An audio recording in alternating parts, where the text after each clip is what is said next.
Good evening, everyone. Welcome back to the Great Edge Workshop. Another quick video for you tonight. Actually, I think I say that at the start of most of my videos, but point of these videos is to try to go straight to the point. I don't tend to do videos demonstrating full sharpening technique very often.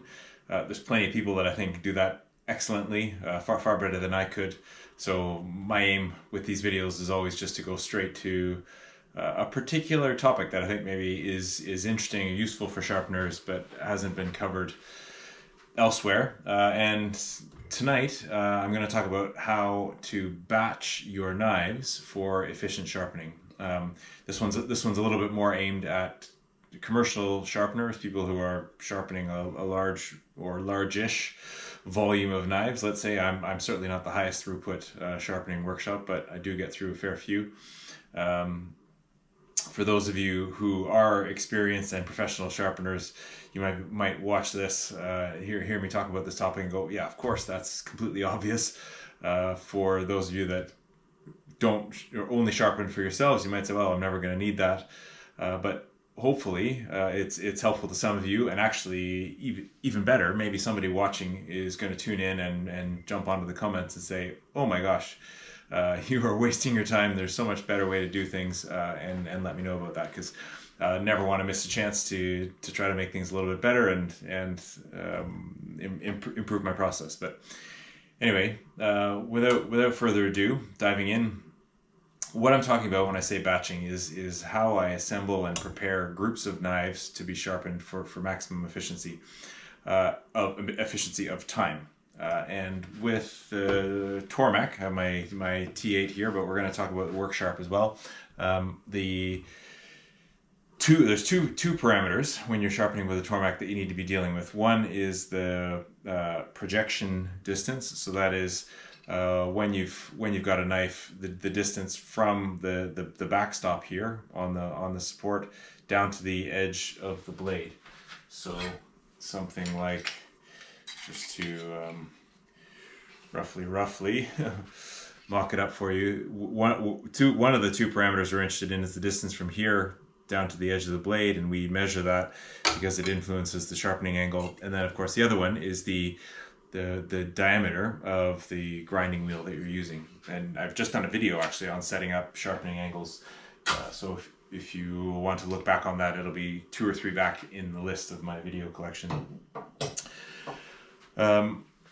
So because of those two parameters, my aim is to minimize the number of changes where I'm dealing with those things. And so as a result, what I've ended up doing over the years is accumulating six of these clamps, one of which, actually the one I have here in my hand, I've dedicated with the pivot pin collar for sharpening very curved blades. But I'll be perfectly honest with you, apart from playing around when I first got it with some practice knives, I've never actually had a customer come to me with a knife where I need this. So I do own 6 of these, one of them dedicated to the pin pivot support, but it never gets any use. So I may just end up deciding to take the pin pivot collar off, but for now I've got 5 of these.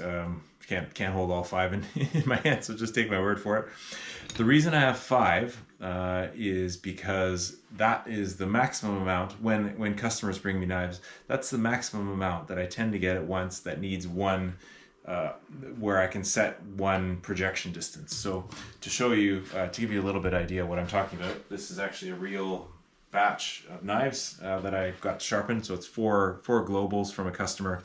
And just looking at the size of these knives, you can see these two are probably going to sit comparably in the clamp, so I can pinch them clamp them near the spine and have a similar sort of distance, and then those two form a pair. Even if that's not quite right, there isn't, just by looking at the size difference here, there isn't a way that all 4 of these knives could be clamped with the same projection distance. So I'm either going to do 2 and 2, or I'm going to have this one on its own with the largest projection distance, and then I probably could get these 3 together. So in this case, the maximum number of clamps that I need is 3, but for different set of knives I might need 4, I might need 5. I've not yet found an occasion where I need 6, and if that comes up once, I would probably just make do or reconfigure with the clamps that I have. But if it became a regular thing, I would look at adding more. So the idea is I clamp all of the knives that I know are going to be set up with a similar projection distance. Then I set up the height of the universal support bar, or most often the extended one. This is the standard one that comes with the T8. I go through all the grinding on a particular grit if I'm using the SG250 stone, or if I'm using my CBN wheels. I'll do all three knives, both sides, raising a burr, etc. on for that one grit, then change the stone, go through all the way through the progression, even taking on the honing steps. Essentially, for one set of knives with one projection distance, I take them all the way through to the end. Strop, best tests, and call them done. Then I go back for the next projection distance. I would need to change the height of the universal support bar, and then I go through the same thing.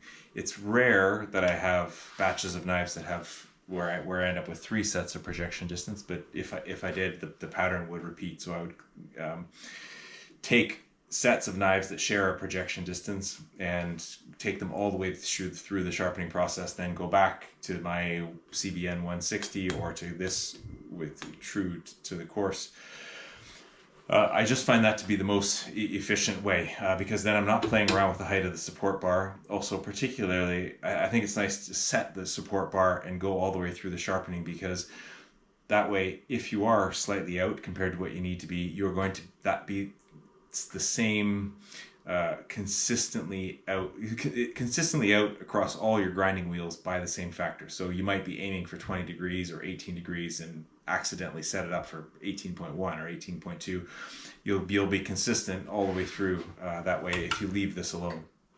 So I try to move the universal support bar as little as possible.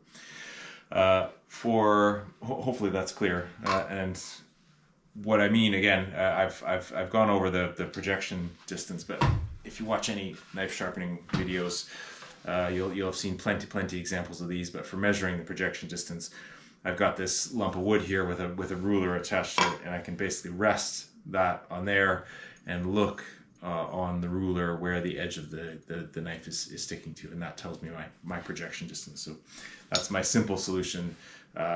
You've seen similar. If you watch any other knife sharpening channels, I'm sure you've come across something like that. Okay, pause for now, and I'll rejoin you in a second. I'm going to clear the decks here and set up my Worksharp and talk about how I batch knives for that. Okay, back now with the Worksharp. This isn't actually where I sharpen with my Worksharp Ken Onion Elite. Love this thing, by the way. I don't feature it as often in videos as I do my Tormek, but absolutely great machine. This isn't where I sharpen with my Worksharp, but for the purposes of filming, at least, I thought it would be a good setup.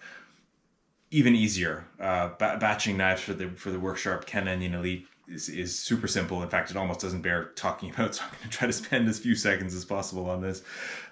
Essentially, with one of these, you haven't got any jigs, any supports to worry about messing around. You've only really got belt changes. So analogous to the Tormek, changing one of these belts would be like changing one of your grinding wheels on the Tormek. So essentially, for any set of knives that I'm going to be sharpening at a consistent angle, and that's a fairly normal thing for me. If I've got a set of customer knives, they're probably all going to get exactly the same angle, 15 or 18 or 20 or 25, whatever the requirements are for that job.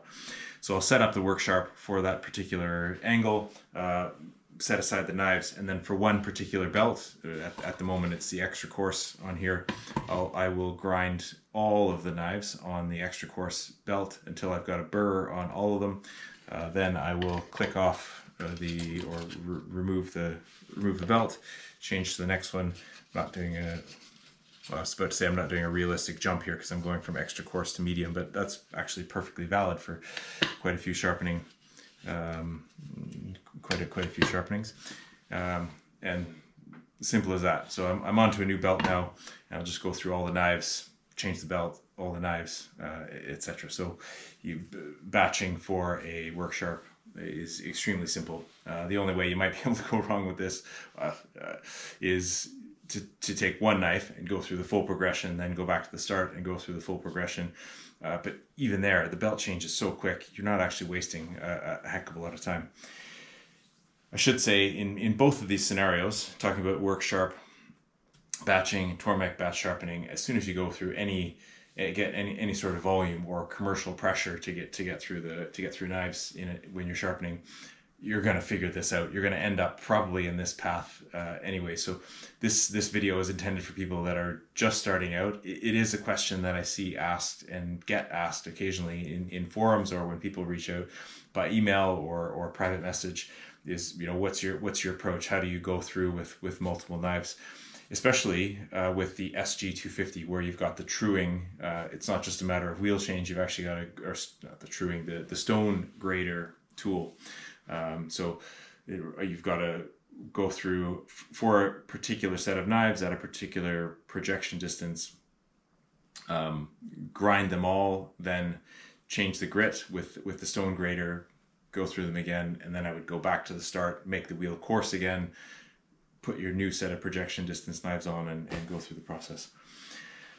Hopefully that's all clear. Hopefully that's helped somebody. Amazing if anybody reaches out in the comments to tell me that I'm doing it all wrong and I could actually go much faster with it with a different technique.